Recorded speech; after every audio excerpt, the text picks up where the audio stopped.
La première chose à savoir, c'est qu'on doit s'attarder sur sa mobilité. Pourquoi? Si on n'est pas mobile, si on n'a pas la capacité de ramener son articulation dans un angle bien précis, eh bien on n'a pas la capacité de recruter ses muscles dans un angle, dans cet angle-là. Okay? Et si on n'a pas la capacité de recruter ses muscles dans cet angle-là, eh bien malheureusement on n'a pas la capacité de les développer. Et c'est parfois ce qui va créer ces asymétries-là. Donc imaginons que du côté gauche, eh bien j'arrive à ramener mon épaule jusqu'au bout, j'arrive à stretcher complètement donc mes pectoraux, mais du côté droit j'arrive pas. Et bien j'ai plus de chance, j'accède à plus de tissu dans le côté qui a plus d'amplitude de mouvement que de l'autre côté, d'accord, où j'ai pas accès à ces tissus. Donc bien entendu je vais créer plus de muscles du côté où j'ai plus accès à ces tissus. Donc la mobilité, c'est toujours la base. Et ce qui est intéressant ici, c'est que dans la mobilité, eh bien, on ne parle pas que de souplesse. Alors bien entendu, je l'ai dit, on veut pouvoir accéder à ces amplitudes de mouvement-là, mais on veut pouvoir contrôler ces amplitudes de mouvement-là. C'est-à-dire qu'on veut être capable de produire de la force dans ces amplitudes de mouvement-là. J'ai déjà donné l'exemple ici de la voiture. Si on est souple uniquement, on n'a que de la flexibilité. C'est comme si on avait une voiture qui pouvait aller jusqu'à 100 km/h.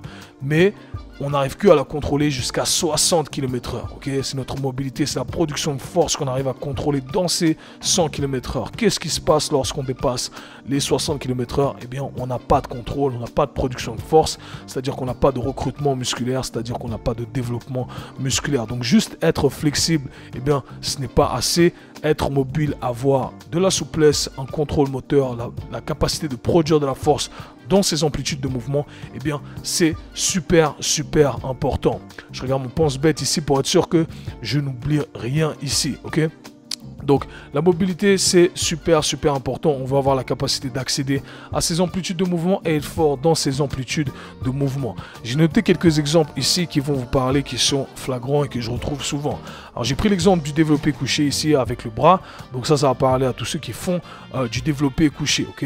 Donc, deuxième exemple que je retrouve souvent, les muscles fessiers qui ne se développent pas. D'accord, les gens qui me disent « Ah, je sens pas trop mon fessier gauche ou mon fessier droit, etc. » Et moi, quand j'analyse les gens, eh bien entendu, c'est un truc que je retrouve énormément. D'accord. Donc, imaginons que vous vouliez faire des hip thrusts. D'accord, vous mettez la barre sur vos hanches, vous montez vos hanches, vous descendez vos hanches, mais malheureusement, vous avez plus de capacité à recruter les fessiers du côté droit que du côté gauche. Et vous allez le sentir, ça va se faire. Croyez-moi, la plupart des gens le savent, mais ils continuent quand même à faire cet exercice-là. Eh bien, juste faire plus de hip thrust, ça ne va pas vous donner accès à ce côté que vous n'arrivez pas à développer. Okay?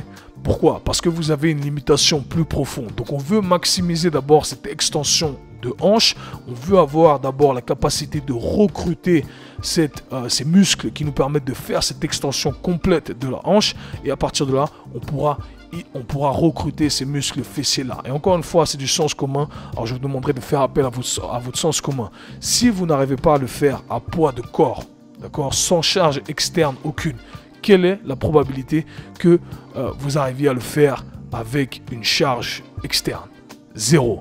0, 0, 0, 0. Et c'est ce que je montre dans le programme spécialiste de la hanche également. Pour tous les professionnels, je vais le mettre en lien, je vais réouvrir quelques inscriptions parce que j'ai pas mal de demandes. Donc voilà, c'est quelque chose qu'on analyse sur nos clients également. Ok, cette personne, elle n'arrive pas à faire son extension de hanche correctement. Eh bien, lui donner des exercices pour l'extension de hanche, pour développer ses muscles fessiers, eh bien, ça va pas marcher. Parce qu'elle n'a juste pas la capacité de recruter ces muscles fessiers-là. Donc, j'espère que ça a du sens pour vous. Un autre exemple qui est flagrant sur tous les exercices de tirage, traction, tirage à la poulie, etc. J'ai fait une vidéo là-dessus également sur l'importance de contrôler ces omoplates. Omoplates, j'ai vulgarisé pour tout le gang qui m'est tombé dessus. On parle de l'articulation scapulo-thoracique. Si je n'arrive pas à recruter ces omoplates, à bouger ces omoplates dans l'espace, j'arrive pas à recruter ma musculature du dos. Et si j'arrive pas à recruter ma musculature du dos, eh bien j'arrive pas à développer ma musculature du dos. Et malheureusement, un exercice pour le dos vous donnera pas accès à votre dos. Parce que si j'arrive pas à recruter ma musculature du dos sans charge externe, quelle est la probabilité que j'arrive à la recruter avec une charge externe? 0, ok? Donc c'est aussi simple que ça, d'où l'importance d'être mobile pour pouvoir avoir accès à plus de tissus et pouvoir développer ces tissus-là. Deuxième cause éventuelle sur le pourquoi on développe cette asymétrie, c'est tout simplement un déséquilibre de force entre les deux côtés. Alors là, je parlais principalement de certaines amplitudes de mouvement précises, mais après sur l'amplitude complète de mouvement, eh bien, éventuellement, on a un côté qui est tout simplement plus fort que l'autre, d'accord? Et si un côté est plus fort que l'autre, c'est là où il faut faire très attention et on va corriger ça dans les astuces que je vais vous donner dans un instant, ok? Et je lis ça donc à la troisième cause éventuelle qui est que vous ne faites que des exercices en position symétrique. Donc quand je dis position symétrique, je pense ici principalement aux exercices pour le bas du corps, du type squat, deadlift, etc. où on a les deux pieds qui sont alignés, les deux pieds dans la même position. Et quand je fais référence aux exercices asymétriques, j'ai un pied devant, j'ai un pied derrière. Donc j'ai plus de focus sur un côté que sur l'autre côté. Ou alors vous ne faites que des exercices avec une barre. Ok.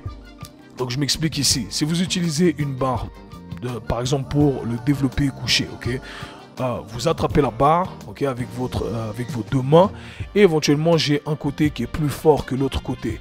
Et si au bout d'un moment on arrive à en prendre notre charge et que la charge, on est fatigué, donc un côté est plus fatigué, l'autre côté va prendre le dessus, ok, tout simplement parce qu'il a plus de force, donc il va passer plus de temps sous tension. Et en plus de ça, même en temps normal, si un côté est plus fort, il aura peut-être tendance à prendre le dessus, d'accord? Donc je mets 50 kg sur la barre, peut-être que c'est mon bras droit mon côté droit, pardon, qui est en train de pousser 30 kg, d'accord, et l'autre côté qui est en train de pousser que 20 kg. Et c'est très dur d'estimer tout ça, d'accord. Encore une fois, j'ai exagéré ici la répartition juste pour que ça ait du sens pour vous. Donc gardez ça en tête. Si vous avez un côté qui est plus développé que l'autre, utiliser une barre, c'est pas forcément la bonne idée. Donc voici les conseils que je vais vous donner pour essayer de corriger tout ça au mieux. Il y a quelques astuces que j'utilise depuis un moment et franchement ça a fait énormément d'effets, bien entendu, parce que je l'ai dit, moi j'avais vraiment ce complexe même au bout d'un moment parce que j'avais un de mes pecs qui était vraiment plus développé que l'autre. Ils sont pas pareils, je sais pas une symétrie parfaite, mais vraiment c'était flagrant. Et mon dos c'était pareil, mes bras c'était pareil. Et je me suis dit non, il fallait absolument que je corrige tout ça. Donc la première chose à faire, c'est d'identifier vos lacunes en mobilité, d'accord? D'où l'importance de faire un bilan, de faire une évaluation articulaire que j'offre entre autres, parce que c'est là où vous allez savoir, ok, maintenant je comprends pourquoi j'arrive pas à accéder à ces tissus-là. J'arrive pas parce que j'ai une restriction à ce niveau-là. Et bien entendu, il y a une hiérarchie dans tout ça, donc c'est un peu plus complexe, mais je vais pas m'attarder dessus. Donc une fois qu'on a identifié les lacunes en mobilité, eh bien ce qu'on va faire, c'est travailler dessus et bien entendu ajuster les exercices en fonction des résultats trouvés pendant l'analyse. Donc, je m'explique ici. J'ai trouvé des résultats qui me disent toi, tu n'arrives pas à accéder à cette amplitude de mouvement, d'accord? Ton bras droit, on va mettre ça en contexte. Ton épaule droite, tu arrives à la ramener à 180 degrés et tu arrives bien à contrôler ton omoplate du côté droit. Mais ton épaule gauche, eh bien, tu n'arrives qu'à la lever à 150 degrés et tu n'arrives pas vraiment à contrôler ton omoplate. Ce qui veut dire que tu ne vas pas réussir à bien contrôler la musculature de ce côté-là. Faire des exercices du type traction, tirage vertical, etc., eh bien, ça ne va pas t'aider. Pourquoi? Parce que oui, ça va t'aider pour ton côté droit, où voilà, tu arrives à accéder à cette amplitude de mouvement, mais pas ton côté gauche. Et c'est comme ça qu'on crée ces déséquilibres-là. Donc qu'est-ce qu'on va faire? On va utiliser le côté où il y a la lacune comme référence, et on va utiliser un exercice qui respecte les amplitudes de mouvement auxquelles on a accès, qui respectent notre contrôle articulaire. Et le côté droit, il va se développer en parallèle, ok? Et c'est comme ça qu'on fait des choix intelligents, qu'on s'entraîne intelligemment et qu'on continue à faire des gains. Vous connaissez la règle ici. You already know it.